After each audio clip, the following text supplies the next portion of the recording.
वन्देऽहं श्रीगुरो श्रीयुतपदकमलं श्रीगुरून् वैष्णवांश्च श्रीरूपं साग्रजातं सहगण रघुनाथान्वितं तं सजीवं साद्वैतं सावधूतं परिजनसहितं कृष्णचैतन्यदेवं श्रीराधाकृष्णपादं सहगण ललिता श्रीविशाखान्वितांश्च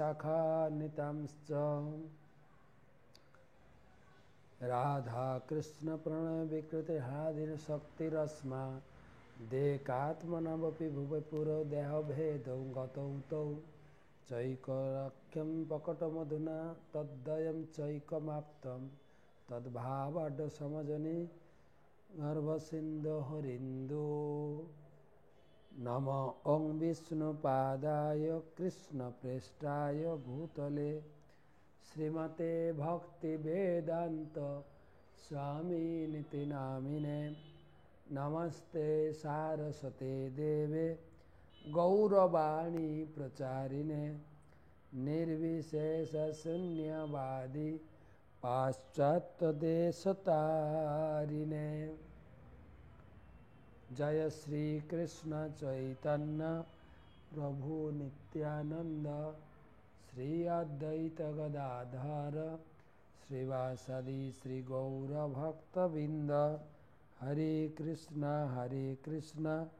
कृष्ण कृष्ण हरे हरे हरे राम राम राम हरे हरे। ओं नमो भगवते वासुदेवाय ओं नमो भगवते वासुदेवाय ओं नमो भगवते वासुदेवाय।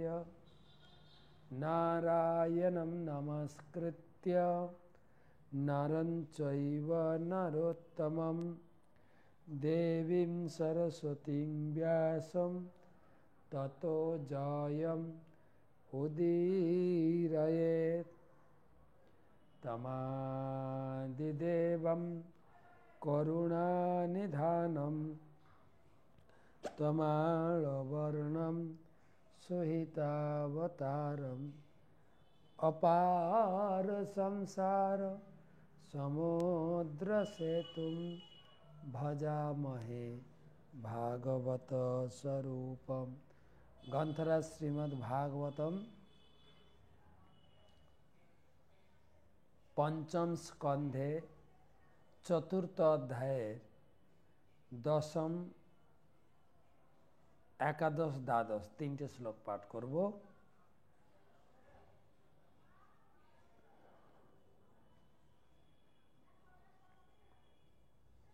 आज के होच्छे आमादेर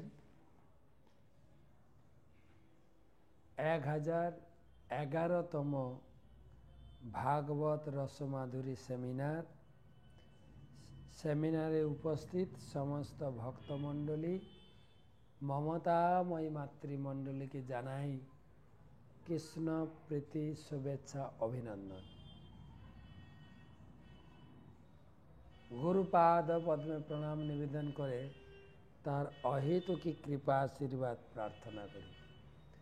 नमो ॐ विष्णुपादाय कृष्णप्रेष्ठाय भूतले श्रीमते जयपताका स्वामिनिति नामिने नमो आचार्यपादाय निताय कृपाप्रदायिने गौरकथा धामदाय नगरग्रामतारिणे।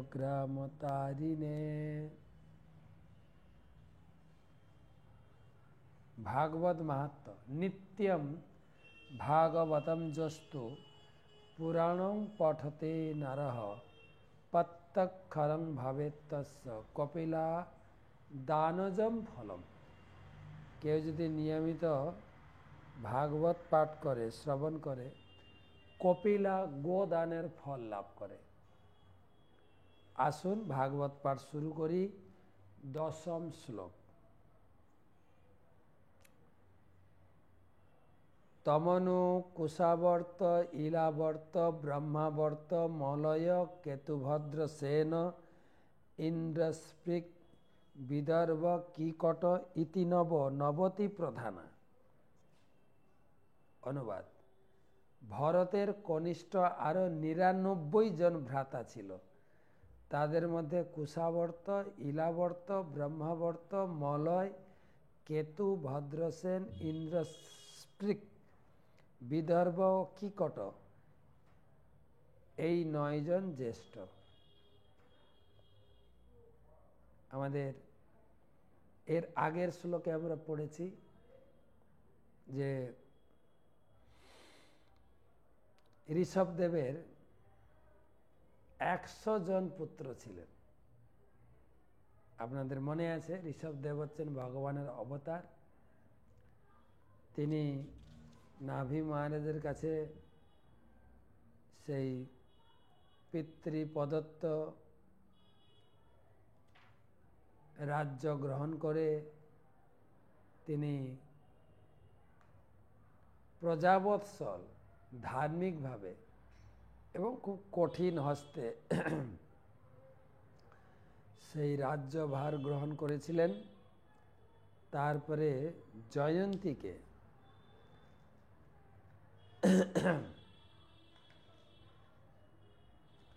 তিনি পত্নী রূপে স্বীকার করে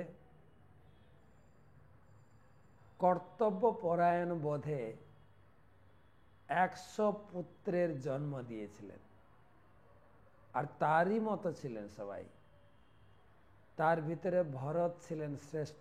এর আগের শ্লোকে পড়েছি আমরা। এতটাই শ্রেষ্ঠ ছিল, তখনকার দিনের প্রজারা পুরো ভারত মানে এই বর্ষ, যেটা ভারতবর্ষ নাম হয়েছে ভরতের নাম থেকে। আগে ছিল ইলাবত্ত বর্ষ, এখন হয়েছে ভারতবর্ষ। তারপরে ৯ ভাই, ভরতের পরে ৯ ভাই: কুশাবর্ত, ইলাবর্ত, ব্রহ্মাবর্ত, মলয়, কেতু, ভদ্রসেন, ইন্দ্রস্পৃক, বিদর্ভ এবং কিকট। এরা শ্রেষ্ঠ ছিলেন।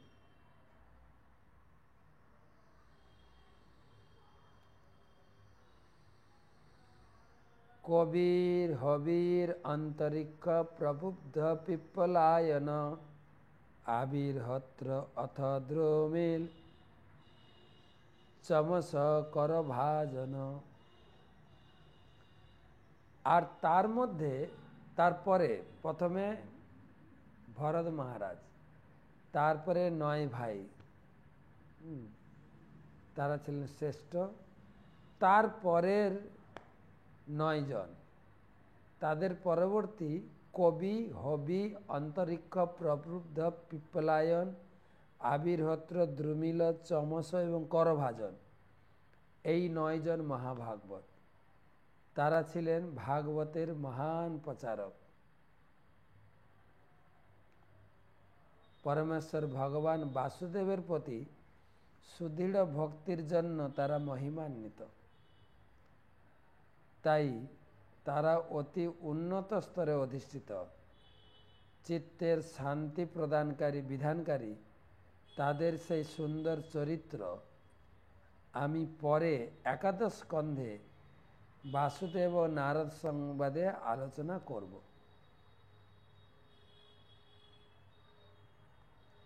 ৯ জনের কথা। তাহলে প্রথম জন শ্রেষ্ঠ, তারপরে ৯ জনও শ্রেষ্ঠ, তারপরের ৯ জন মহাভাগবত: কবি, হবি, অন্তরিক্ষ, প্রবুদ্ধ, পিপ্পলায়ন, আবির্হত্র, দ্রুমিল, চমস, করভাজন।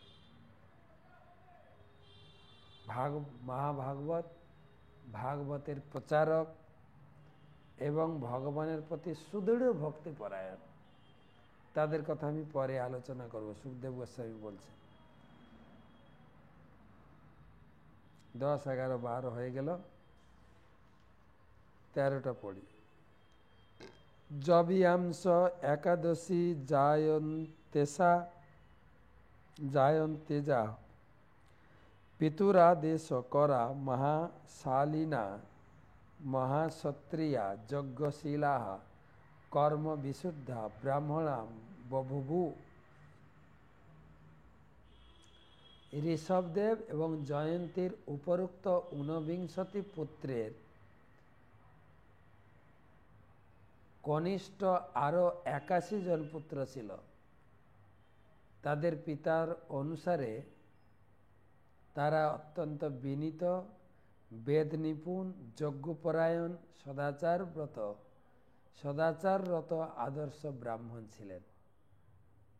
বাকি 81 জন ব্রাহ্মণ ছিলেন, আর এরা ছিলেন মহাভাগবত। দেখেন, একই পিতার সন্তান, একই পিতামাতার সন্তান, ভিন্ন ভিন্ন ভাবে তৈরি। কোথাও কোথাও বলা হয় বাপ কা বেটা, বাপ যেরকম বেটা সেরকম, পুরোটা হুবহু হয় না। এই শ্লোক থেকে আমরা ভালোভাবে ইঙ্গিত পাই যে গুণ কর্ম অনুসারে বর্ণ বিভাগ হতো। ঋষভদেব ছিলেন একজন রাজা, অতএব তিনি ছিলেন ক্ষত্রিয়।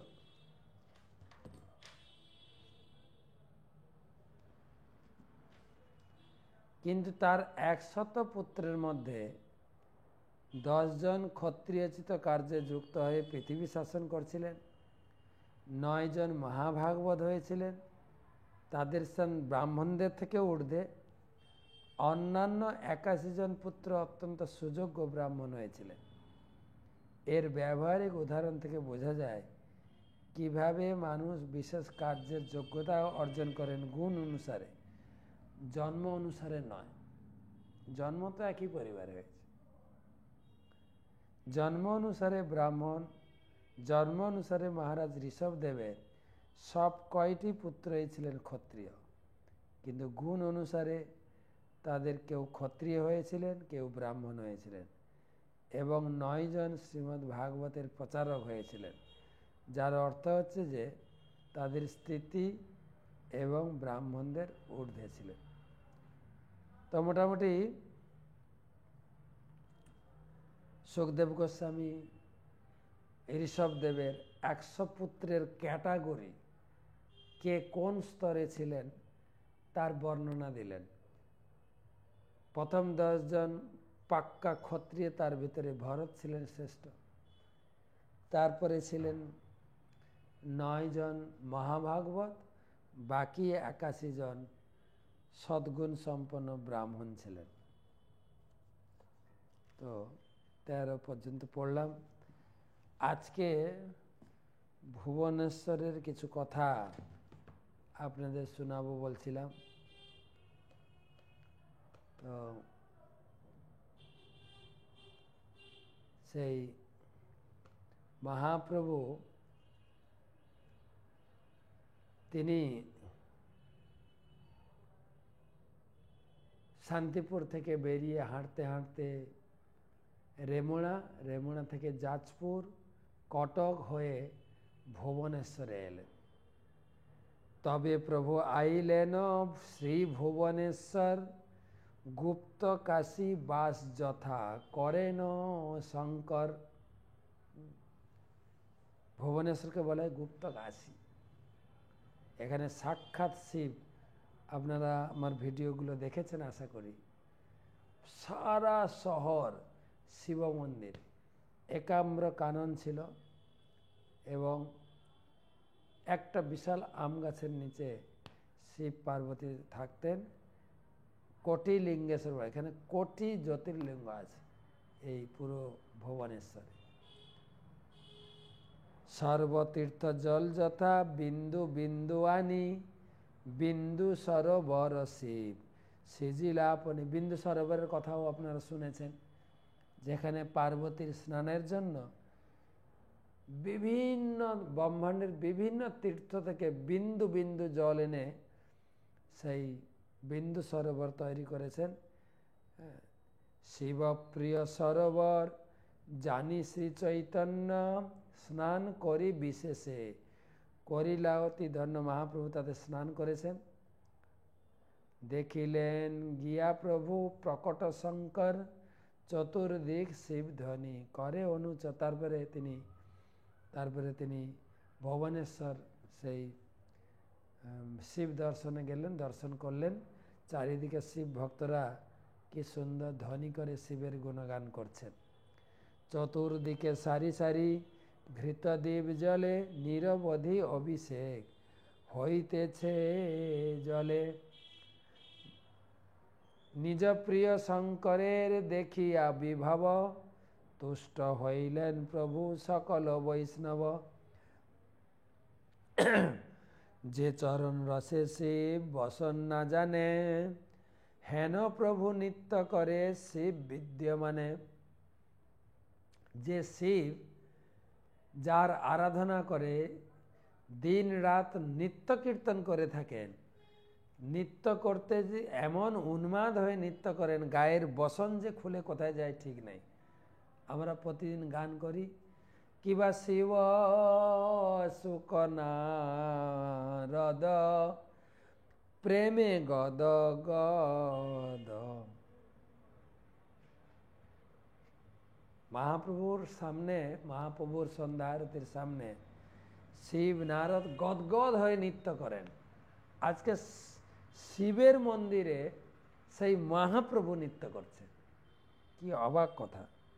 শিবের মন্দিরে মহাপ্রভু নৃত্য শুরু করেছেন।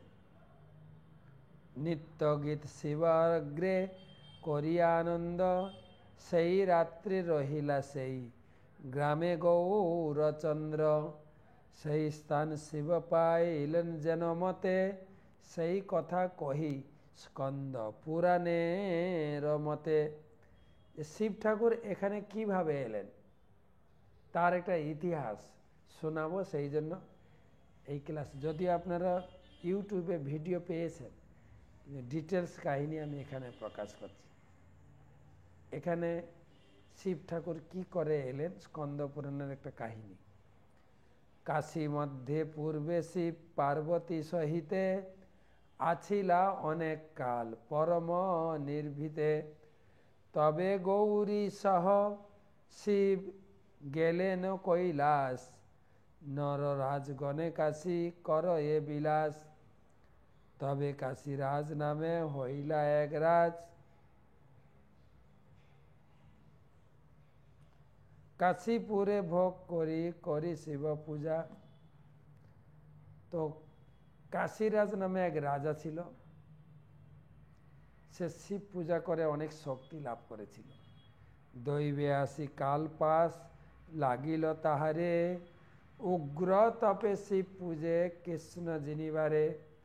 প্রত্যক্ষ হইলা শিব তপের প্রভাবে, বর মাগ বলিলে সে রাজা বর মাগে। এক বর মাগ প্রভু তোমার চরণে, যেন মই কৃষ্ণ যিনি পার রণে। কৃষ্ণ যিনি বারে পার রণে। ভোলানাথ শঙ্করের অগাধ চরিত্র অগাধ, কে বুঝিবে কে বুঝে কিরূপে কারে করেন প্রসাদ। তারে বলিলেন রাজা চলো যুদ্ধে তুমি, তোর পাছে সর্বগণ সহ আছি আমি। তোরে যিনি বেগ হেন কার শক্তি আছে, পাশুপদ অস্ত্র লই মই তোর পাছে। কাশীরাজ নামে একজন রাজা উগ্র তপস্যা করে শিব পূজা করেছিলেন। শিব আবির্ভূত হয়ে বললেন, বর তোমার সেবায় খুব সন্তুষ্ট হয়েছি, তুমি কিছু বর মাগো। সে বললেন, প্রভু আমাকে বর দাও, আমি যেন কৃষ্ণের সঙ্গে লড়াই করে জিততে পারি। শিব ঠাকুরের কি কি খেলা, কি তার লীলা। বলেন ঠিক আছে, তুমি চলো কৃষ্ণের সঙ্গে যুদ্ধ করবে, আমি তোমার সঙ্গে আমার পুরো গণ সহ তোমার সঙ্গে আমি যোগ দেব, দেখি কে তোমাকে হারাতে পারে। পাইয়া শিবের বল সেই মূঢ়মতি, চলিল হরিষে যুদ্ধে কৃষ্ণের সংহতি। শিব চলিলেন তার পাছে সর্বগণে, তার পক্ষ হই যুদ্ধ করিবার মনে।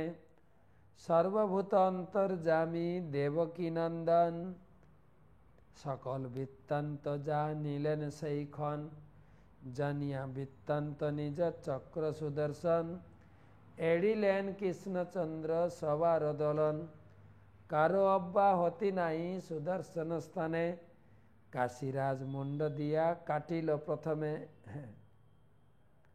তো যুদ্ধ শুরু হয়েছে, আর দেবকীনন্দন ভগবান কৃষ্ণ তো বুঝতে পেরেছেন এই শিব ভক্ত, আর শিব স্বয়ং এসেছেন যুদ্ধ করতে, আর সুদর্শন চক্র ছেড়েছেন কৃষ্ণ। সে সুদর্শন চক্র অনির্বাণ মানে অমোঘ অস্ত্র, কোথাও বিফল হয়ে আসে না। প্রথমে গিয়ে কাশীরাজের গলা কেটেছে, শেষে তার সম্বন্ধে সকল বারাণসী, পড়াইয়া করিল সকল করিল ভস্ম রাশি। বারাণসী দাহ দেখি ক্ষুব্ধ মহেশ্বর, পাশুপাত অস্ত্র এড়িলেন ভয়ঙ্কর। পাশুপাত অস্ত্র কি করিব চক্রস্থানে, চক্র তেজ দেখি পলাইল সেইক্ষণে। শেষে মহেশ্বর পতি যায়েন ধাইয়া, চক্র ভয়ে শঙ্কর যায়েন পলাইয়া। কি হয়েছে? রাজার তো গলা কেটে দিয়েছে, এবারে কাশী, পুরো কাশী, সেই কাশী ধামকে জ্বালাতে শুরু করেছে সুদর্শন। এইটা দেখে শিব তার পাশুপদ অস্ত্র নিয়ে এসছেন, আর সেই পাশুপাত অস্ত্র দেখে সুদর্শন শিবের পিছনে ছুটেছে। সুদর্শন চক্রের কাছে পাশুপাত অস্ত্র কি করবে? আর শিব চক্র দেখি পলায়, তে চক্র তেজ দেখি পলা ইল সেইক্ষণে। শেষে মহেশ্বর প্রতি যাইয়েন ধাইয়া, চক্র ভয়ে শঙ্কর যায়েন পলাইয়া। চক্রকে দেখে শিব দৌড়াচ্ছেন, চক্র শিবের পিছনে ধাওয়া করেছে। চক্র তেজে ব্যাপিলেন সকল ভুবন, পলাইতে দিগ না পায়েন ত্রিলোচন। পূর্বে যেন চক্র তেজে দুর্বাসা পীড়িত, শিবের হইল এবে সেই সবৃত। শেষে শিব বুঝিলেন সুদর্শন স্থানে, রক্ষা করিবে ঘেন নাহি কৃষ্ণ বিনে। এতক চিন্তিয়া বৈষ্ণবাগ্র ত্রিলোচন, ভয়ে তস্ত্র হয়ে গেল গোবিন্দ শরণ। আর চক্র শিবের পিছু ধাওয়া করেছে, আর চক্র তেজের চারিদিকে যেন আগুন জ্বলে গেছে। শিব আর কোথায় যাবেন? শিব বুঝতে পারলেন যে চক্র থেকে আমার রেহাই নেই, তখন ধড়াম করে ভগবানের চরণে পড়েছেন, ভগবানের প্রার্থনা করতে শুরু করেছেন। জয় জয় মহাপ্রভু দেবকী নন্দন, জয় সর্বব্যাপী সর্বজীবের শরণ। জয় জয় সুবুদ্ধি কুবুদ্ধি সর্বদাতা, জয় জয় স্রষ্টা হর্তা সবার রক্ষিতা। জয় জয় অদসদ রসি কৃপা সিন্ধু, জয় জয় সন্তপ্ত জনের এক বন্ধু। জয় জয় অপরাধ ভঞ্জন শরণ, দোষ ক্ষমা প্রভু তোর লইনু শরণ। শুনি শঙ্করের স্তব সর্বজীবনাথ, চক্র তেজ নিবারিয়া হইলা সাক্ষাৎ। চতুর্দিকে শোভা করে গোপ গোপীগণ, কিছু ক্রোধ হাস্য মুখে বলেন বচন। শিব তো কাঁদো মাদো হয়ে, কাকু মাকু হয়ে ভগবানের প্রার্থনা করছে, আর তার প্রার্থনা শুনে ভগবান চক্র তেজ সরিয়ে নিজেকে প্রকাশ করলেন, হাস্যোজ্জ্বল বদনে গোপ গোপী সহ তাকে দর্শন দিলেন। আর বলছেন, কৃষ্ণ বলছেন শিবকে, কেনে শিব তুমি তো জানো মোর শুদ্ধি, এতকালে তোমার এমত কেনে বুদ্ধি। কোন কীট কাশীরাজ অধম নৃপতি, তার লাগে যুদ্ধ কর আমার সংহতি। হ্যাঁ,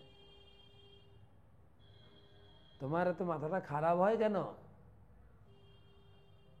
আরে কোন ক্ষুদ্র জীব কাশীরাজ, তার হয়ে তুমি আমার বিরুদ্ধে যুদ্ধে নেমে গেলে? হ্যাঁ, এই যে দেখো মোর চক্র সুদর্শন, তোমারেও না সহে যাহার পরাক্রম, ব্রহ্মাস্ত্র পশুপাত অস্ত্র আদি যত, পরম অব্যর্থ মহা অস্ত্র আর কত। যত বড় বড় অস্ত্র হোক, সুদর্শন অস্ত্রের কাছে কেউ টিকবে না। সুদর্শন স্থানে কারো নাহি প্রতিকার, যার অস্ত্র তারে চাহে করিতে। আমারও রেহাই নেই, যখন আমি কিছু অন্যায় করি সুদর্শন আমার দিকে চলে আসে। হেন তো না দেখি আমি সংসার ভিতর, তোমা বই যে আমারে করে অনাদর। আরে কি ব্যাপার, আমি দেখে অবাক হচ্ছি, আমাকে তো দুনিয়ায় কেউ অনাদর করে না, তুমি কি করে অনাদর করছো? শুনিয়া প্রভুর কিছু সক্রোধ উত্তর, অন্তরে কম্পিত বড় হইলা শঙ্কর। তবে শেষে ধরিয়া প্রভুর শ্রীচরণ, করিতে লাগিলা শিব আত্মনিবেদন। আবার প্রভুর চরণে পড়ে প্রণাম করে হাত জোড় করে বলছেন, প্রভু তোমার অধীন প্রভু সকল সংসার, স্বতন্ত্র হইতে শক্তি আছো এ কাহার। পবনে চলয়ে যেন সূক্ষ্ম তৃণগণ, এই মতো অস্বতন্ত্র সকল ভুবন। যেরকম বাতাসে একটা শুকনো ঘাস উড়ে চলে যায়, তার স্বতন্ত্র নেই, নিজে থাকবে বাতাসে উড়বে না, বাতাস থেকে উড়ে নিয়ে যায়, সেই রকম সকল জীব অস্বতন্ত্র। তুমি যেভাবে চালাচ্ছ তারা সেভাবে চলছে। যে করা হো তুমি প্রভু সেই জীবে করে, হেন কেবা আছে যে তোমার মায়া তরে। তুমি যা করাচ্ছ লোকে করছে। বিশেষ দিয়াছ প্রভু মরে অহংকার, আপনারে বড় বই নাই দেখো আর। হে প্রভু, আমার দুর্ভাগ্য, আমার ভিতরে যে অহংকার সেটাও আপনি দিয়েছেন। কি অহংকার? আমি মনে করতাম সব থেকে বড়। তোমার মায়ায় মরে করায় দুর্গতি, কি করিমু প্রভু মই অস্বতন্ত্র মতে। এটা আমার কি করার আছে? আপনার মায়াই আমাকে অহংকারে গ্রস্ত করে। তোর পাদ পদ্ম মোর একান্ত জীবন, অরণ্যে থাকিব চিন্তি তোমার চরণ। তথাপিও মোরে লওয়াও, তথাপিও মোরে সে লওয়াও অহংকার। মুই কি করিব প্রভু যে ইচ্ছা। তোমার আমার ইচ্ছা হয় জঙ্গলে বসে তপস্যা করব, কিন্তু মায়ার প্রভাবে আমি অহংকার হয়ে যাই। তথাপিও প্রভু মই কইলু অপরাধ, সকল ক্ষমিয়া মোরে করহ প্রসাদ। এমতো কুবুদ্ধি মোর যেন আর নহে, এই বর দেহ প্রভু হইয়া সদয়ে। যেন অপরাধ কইলু করি অহংকার, তাহার হইল শাস্তি শেষ নাহি আর। এবে আজ্ঞা কর প্রভু থাকিম তোমায়, তোমা বই আর না বলিব কার পায়। শিব ভগবান কৃষ্ণের কাছে কাকু মাকু করে প্রার্থনা করছেন, আমি তোমার থেকে দূরে চলে গেলে আমার অহংকার এসে আমাকে পতন ঘটায়। হে প্রভু, আমার জীবনটা শেষ, আমি একটা জিনিস আপনার কাছে প্রার্থনা করছি, আপনার কাছাকাছি থাকব। আর আমি এই দুঃখের কথা আর কাকে বলবো, আপনি ছাড়া আমার কে আছে। শুনি শঙ্করের বাক্য ঈষদ হাসিয়া, বলিতে লাগিলা প্রভু কৃপাযুক্ত হইয়া। ভগবান কৃষ্ণ অত্যন্ত করুণা করে শিবের কথায় সন্তুষ্ট হয়ে তিনি করুণা বাক্য আশীর্বাদ প্রদান করছেন শিবের প্রতি। শুনো শিব তোমারে দিলাম দিব্য স্থান, সর্বগোষ্ঠীর সহ তথা করহ পয়ান, একাম্রক বন নাম স্থান মনোহর, তথাই রহিবা তুমি কোটিলিঙ্গেশ্বর। সেই স্থানে সেই বারাণসী প্রায় সুরম্য নগরী, সেই স্থানে আমার পরম গোপ্যপুরী, সেই স্থান শিবাজি কহিছ তোমার স্থানে, সে পুরীর মর্ম মোর কেহ নাহি জানে। তোমাকে একটা ভালো জায়গা দিচ্ছি থাকার জন্য, তো সেই জায়গা তুমি চলে গিয়ে সেখানে থাকো। সেই গোপন কথাটা আমি তোমার কাছে প্রকাশ করছি। ভগবান কৃষ্ণ পুরীর মহিমা শিবের সামনে বলছেন। সিন্ধু তীরে বটমূলে নীলাচল নাম, ক্ষেত্রসি পুরুষোত্তম অতি রম্য স্থান। সিন্ধু তীরে মানে সমুদ্রের তীরে নীলাচল ধামে শ্রী পুরুষোত্তম ক্ষেত্রে তুমি যাও। অনন্ত ব্রহ্মাণ্ড কালে যখন সংসারে, তবু সে স্থানের কিছু করিতে না পারে। প্রলয়ের সময় সব জায়গায় প্রলয় হলেও সেই স্থান প্রলয় হয় না। সর্বকাল সেই স্থানে আমারও বসতি, প্রতিদিন আমার ভোজন হয় তথি। আমি প্রতিদিন সেখানে ভোজন করি। ভগবান ভারতে 4-5 জায়গায় থাকেন। সকালে ঘুম থেকে উঠে বদ্রীনাথে ধ্যান করেন, তারপরে চলে যান দ্বারকাতে গিয়ে সেজে গুজে রাজকার্য করেন, চলে আসেন পুরীতে। পুরীতে প্রভুর ডাইনিং হল, এখানে এসে খাওয়া দাওয়া, এখানে লিখছেন প্রতিদিন আমার ভোজন হয় তথি। তারপরে শ্রীরঙ্গমে গিয়ে ঘুমিয়ে পড়েন। আরেকটা স্থান যোগ করা হয়েছে, তিরুপতি বালাজিতে গিয়ে ইনকাম করেন। তো এখানে বলছেন আমি প্রতিদিন ওখানে গিয়ে ভোজন করি, তুমি সেই স্থানে থাকো। সে স্থানের প্রভাবে যোজন 10 ভূমি, তাহাতে বসয়ে যত জন্তু কীট কিমি, সবারে দেখয়ে চতুর্ভুজ দেবগণে, ভুবন মঙ্গল করি কইয়ে সে স্থানে। তো সেই স্থান যত জীব জন্তু কীট পতঙ্গ মানুষ যত বাস করে, দেবতারা সবারে দেখে চতুর্ভুজ দেবগণে। উপর থেকে দেবতারা দেখেন যে পুরী ধামে কীট পতঙ্গ পশু পাখি মানুষ সবাই চতুর্ভুজ। আর কি সে স্থানের মাহাত্ম্য। নিদ্রাতেও যে স্থানে সমাধি ফল হয়, ঘুমিয়ে থাকলে সমাধি, শয়নে প্রণাম ফল যথাবেদে কয়। নিদ্রাতে সমাধি ফল, শয়নে প্রণাম ফল, সেখানে শয়ন করে থাকলে প্রণাম ফল। প্রদক্ষিণ ফল পায় করিলে ভ্রমণ, কথামাত্র যথা তথা আমার স্তবন। এখানে কথা বললে, ঝগড়া করলেও আমার গুণকীর্তন হয়ে যায়। হেন সে ক্ষেত্রের অতি প্রভাব নির্মল, মৎস্য খাইলেও পায় হবিষ্যান্নের ফল। বাংলার লোকেরা শুনলে আরো খুশি হবে। এখানে এসে একদম সমুদ্রের টাটকা সমুদ্রের ফল মাছ নিয়ে প্রত্যেকটা হোটেলে রান্নার ব্যবস্থা আছে, রান্না করে খাচ্ছে। আর কৃষ্ণ বলছে ঠিক আছে, মাছ খালেও এখানে হবিষ্যের ফল পাবে।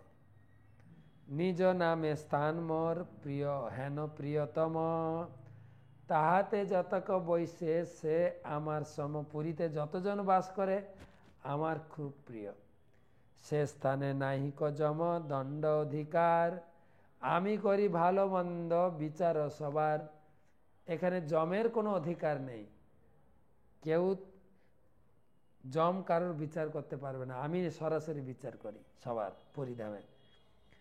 হেন সে আমার পুরী তাহার উত্তরে, তোমারে দিলাম স্থান রহিবার তরে।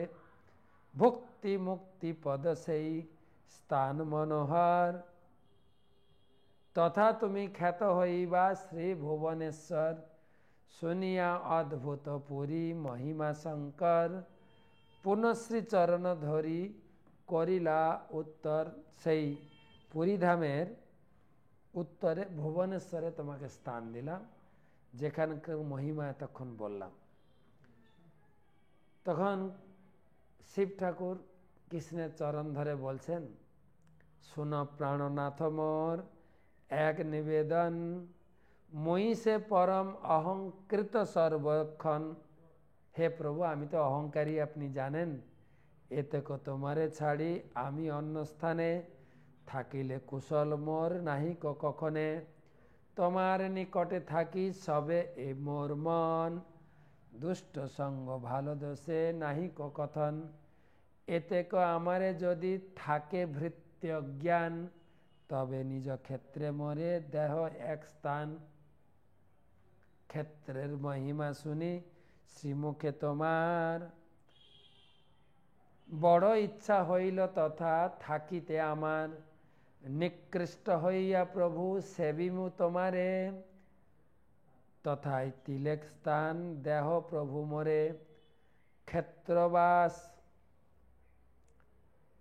প্রতি মোর বড় লয় মন, এত বলি মহেশ্বর করয়ে কন্দন।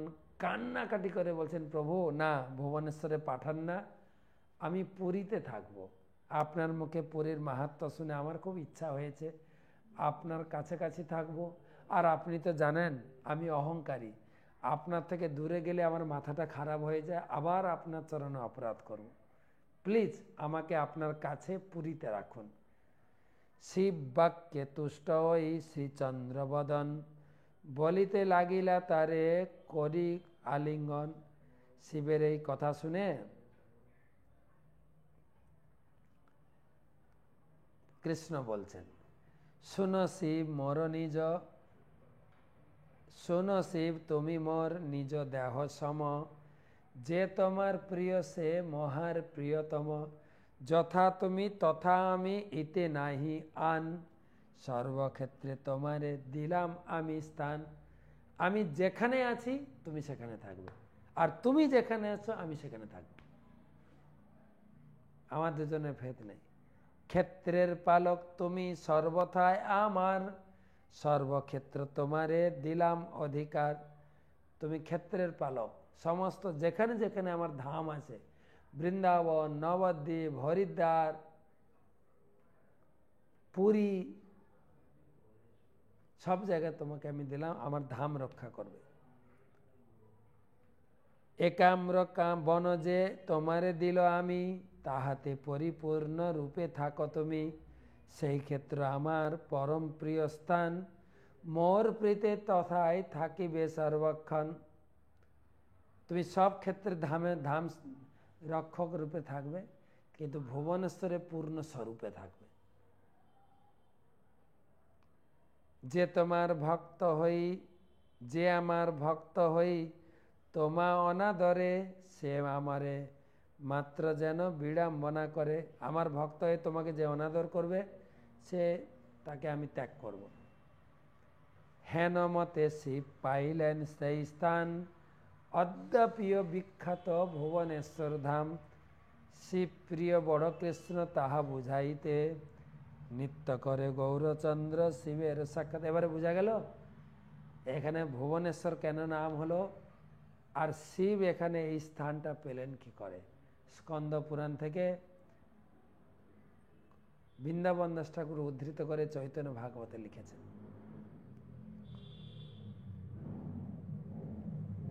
আর শিবের যে কত প্রিয় ভগবানের, সেইটা দেখানোর জন্য মহাপ্রভু নিত্যগীত শুরু করেছেন। যত কিছু কৃষ্ণ কইহাছেন পুরাণে, এবে তা দেখায় না সাক্ষাতে আপনে। পুরাণে যা যা লেখা আছে, শাস্ত্রে যা যা লিখেছে, মহাপ্রভু সেটা করে দেখাচ্ছেন। শিবরাম গোবিন্দ বলিলা গৌ বলিয়া গৌর রায়, হাতে তালিতে দিয়া নিত্য করেন সদায়। আপনে ভুবনেশ্বর গৃয়া গৌরচন্দ্র, শিব পূজা করিলেন লই ভক্তবৃন্দ। শিক্ষা গুরু ঈশ্বরের শিক্ষা যে না মানে, নিজ দোষে দুঃখ পায় সেই সব জানে। সেই শিব গ্রামে প্রভু ভক্তবৃন্দ সঙ্গে শিবলিঙ্গ দেখি দেখি ভ্রমিলেন রঙ্গে। পরম নিভৃত এক দেখি শিবস্থান সুখী হইলা গৌর সুন্দর ভগবান। সেই গ্রামে যতক আছয়ে দেবালয় সব দেখিলেন শ্রী গৌরাঙ্গ মহাশয়। এই মত সর্বপথে সন্তোষে আসিতে উতরিলা আসি প্রভু কমলপুরতে। দেউলের ধ্বজা মাত্র দেখিলেন দূরে প্রবেশিলা প্রভু নিজ আনন্দ সাগরে। হ্যাঁ, তো যাই হোক, শিবের গুণ কীর্তন করতে করতে ভুবনেশ্বর পেরিয়ে হাঁটতে হাঁটতে তিনি আসবেন দণ্ডভাঙ্গা নদী। দণ্ডভাঙ্গা নদীতে স্নান করে তিনি কমলপুর থেকে দূর থেকে তিনি জগন্নাথের দেউল, জগন্নাথের চক্র দর্শন করে একদম ভাবান্তর হয়ে গেছিলেন। ওখান থেকে ছুটতে শুরু করেছেন, পুরীতে আসলেন। তো আজকে এই পর্যন্ত রাখি। আপনাদের ভুবনেশ্বরের কথা শোনালাম। ভুবনেশ্বর ধাম যখন কখনো সুযোগ হয়, পুরী তো আসছেন কখনো, বা আপনার নীলমাধব যাচ্ছেন, ভুবনেশ্বর ধাম অত্যন্ত গুরুত্বপূর্ণ। সাক্ষাৎ শিব গুপ্ত কাশী যেখানে রয়েছেন, তো সেই স্থানে আমরা যাওয়ার সৌভাগ্য হয়েছিল। তো প্রণাম করলাম, আপনাদের কিছু কথাও শোনালাম। তো ধন্যবাদ জানাই।